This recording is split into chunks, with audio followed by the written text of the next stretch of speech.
Bir çox hallarda mən öz dostlarımla da söhbətlərimdə müşahidə edirəm ki, Azərbaycanda bugünkü Azərbaycan gəncliyinin siyasətə marağı, siyasətə göstərdiyi diqqət yetərincə deyil. Və bu təbii ki, artıq içi mən də daxil bir çox siyasi fəal olan insanlarda, ölkənin gələcəyini düşünən insanlarda suallar doğurur ki, nəyə görə bugünkü Azərbaycan gəncliyi təxminən bundan 15-20 il öncəki Azərbaycan gəncliyinə nisbətən, xüsusilə də bizim bu gün Z nəsli adlandırdığımız nəsil 2000-ci illərdən üzü bu tərəfə dünyaya gələn artıq 18 yaşı tamam olmuş şəxslər arasında niyə siyasətə maraq göstərən insanlar azdır? Siyasi fəaliyyətlə məşğul olmaq istəyən və yaxud da ki, siyasi partiyalara, təşkilatlara üz tutmaq istəyən insanlar azdır.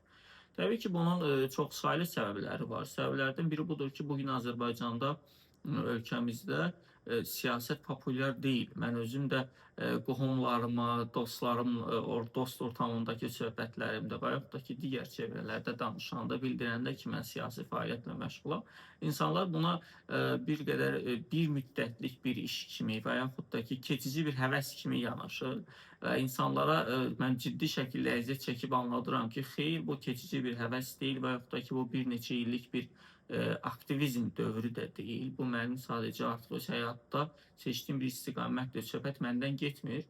Təbii ki, Azərbaycanda bir çox elə gənclər var ki, onlar artıq öz karyeralarını siyasi olaraq seçiblər və bunun üçün hal-hazırda həbsdə olanlar da var. Mən onların tezliklə azadlığa çıxmasını arzu edirəm.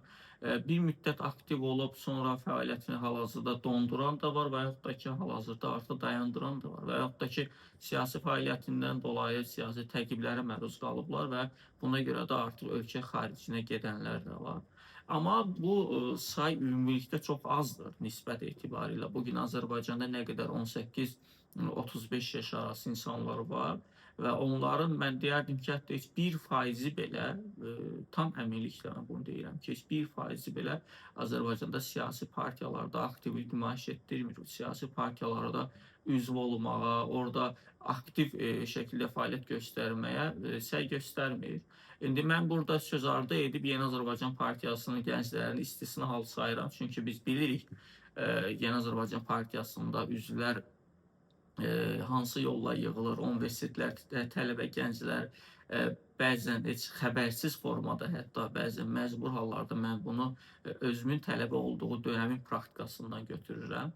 Oradan bilirik və yaxud da ki, müxtəlif könüllülükdə təmsil olunan, indi mən həmin ad çəkmək istəmirəm, bir çox ölkəmizdə könüllülük təsisatları var ki, həmin gəncləri də müxtəlif yollarla Yeni Azərbaycan Partiyasına üzv edirlər. İndi bu həmin gənclərin aralarında da təbii ki, özünə siyasi karyera düşünən insanlar ola bilər. Mən buna hörmətlə yanaşıram, amma bu ehtimal da sizə əmin edim ki, çox azdır ki, bugün Yeni Azərbaycan Partiyasında müxtəlif könüllülük fəaliyyəti göstərən gənclər heç bəlkə də siyasətdən yaxından uzaqda maraqları yoxdur, əlaqələri yoxdur. Sadəcə onlar bunu həyatda özlərinə bir dividend görürlər, bir üstünlük görürlər.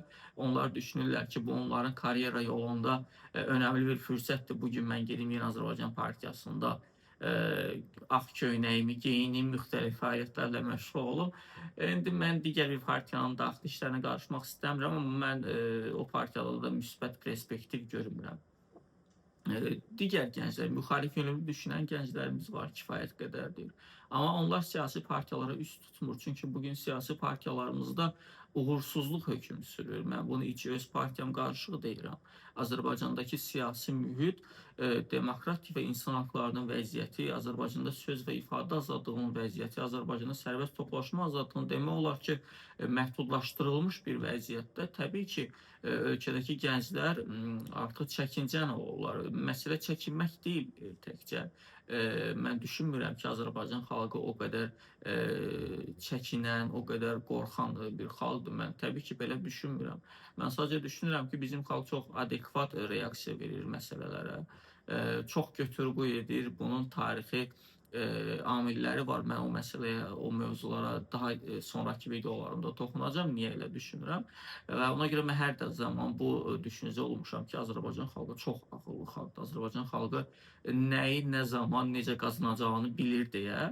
O hazırki situasiyada bir dividend görmür, bir üstünlük görmür müxalif partiyalarda və buna görə də onlara isti yanaşmır, onlara məsafəli yanaşır. Amma o tarixi zaman yetişərkən həmin o tarixi məqamda mən düşünürəm ki, Azərbaycan xalqı öz sözünü deyə biləcək.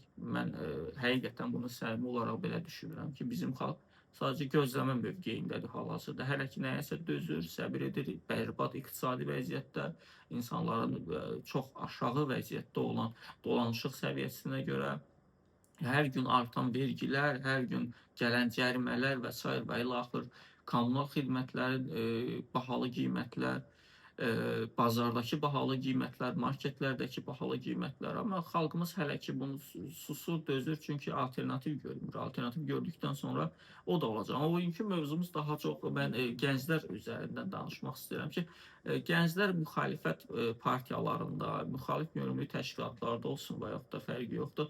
Hal-hazırda perspektiv görmür. Yəni bugün Azərbaycanda müxalif fəaliyyətlə tanınan, müxalif düşüncəsi ilə tanınan insanlardan neçə nəfəri gedib yaxın zamanda deputat mandatı əldə edə bilib seçkilərdə, uğur qazana bilib.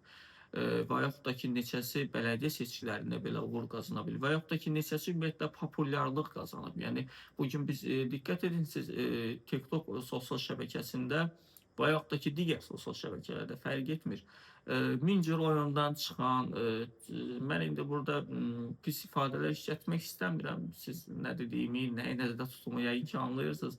Cəmiyyət üçün heç də ürəkaçan olmayan, cəmiyyət üçün heç də nümunəvi olmayan insanların qazandığı populyarlıq xalqımız onlara belə diqqət göstərir, nəinki siyasi fəaliyyətlə məşğul olan insanlara.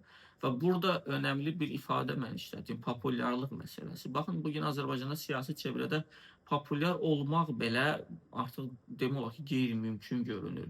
Və populyarlıq lazımdır bugün siyasətdə. Siyasət bir elm kimi, siyasət bir peşə kimi öncə Azərbaycanda populyarlıq əldə etməlidir və hörmətli bir sahə kimi təsdiqlənməlidir artıq, tanınmalıdır artıq akademik çevrədə də, siyasi ictimai çevrədə də və sadə Azərbaycanlıların da həyatında, sadə Azərbaycanlılar başa düşməlidirlər ki, bir siyasətçi danışırsa, o savadlı, dünya görüşlü, ölkənin gələcəyini düşünən insandır. Yoxsa insanlarda belə bir mühit, belə bir xof yaradılıb ki, siyasətlə məşğul olan insanlar ya kimisə dəyirmanına su tökür, ya hansısa kəşfiyyat orqanları ilə əlbidir, ya da ki, bu da elə bizim kimi yeyib talayanın birisidir, sadəcə o bizi əvəz etsə, o da bəzən mərəylərdə də belə müşahidə edirəm, belə şeylər oxuyuram. Kimsə yazır ki, siz də hakimiyyətə gəlsiniz, siz də o bir məmurlar kimi yeyib talayarsınız, ölkəni pis qoyarsınız. İnsanlarda bəlli bir və qara bir önyarğı yaradıblar və bu önyarğı insanlarımızı siyasətdən uzaqlaşdırır, siyasətdən soyudur və həmçinin də gəncləri. Amma bu çox təhlükəli tendensiyadır. Çünki bəlli bir nəsil var Azərbaycanda, Qarabağ münaqişəsinin siyasətə gətirdiyi insanlar və Qarabağ münaqişəsindən sonraki dönəmlərdə, 2000-lərin əvvəllərində siyasətə gələn insanlar. Amma onlardan sonraki dönəmdə, yəni məsələn 2015-ci ildən sonraki dönəmlərdə siyasətə neçə nəfər gəlib və bunun neçə nəfəri aktiv hal-hazırda siyasi fəaliyyətlə məşğuldur. Aktiv siyasi fəaliyyətdə dedikdə mən hal-hazırda həbsdə olmayan və yaxud da ki, mühacirətdə olmayan insanları nəzərdə tuturam. Nə qədər insanı bugün ölkəmizdə yaşayır, ölkəmizin inkişafı üçün çalışır və bu ölkənin gənclərinə, bu ölkənin gəncliyinə, bu ölkənin gələcəyinə nəsə qatqı göstərməyə çalışır. Və neçə nəfər biz saya bilərik ki, mən əmin edirəm ki, siz bu bir əlin barmaqlarından o tərəfə keçməz bu say. Və bu çox təhlükəli tendensiyadır. Siz təsəvvür edin ki, 50 il sonrakı Azərbaycanında hansı siyasətçilər olacaq? Buraxın 50 il, 30 il sonrakı Azərbaycanında neçə nəfər siyasətçi adı biz hallandıra bilərik?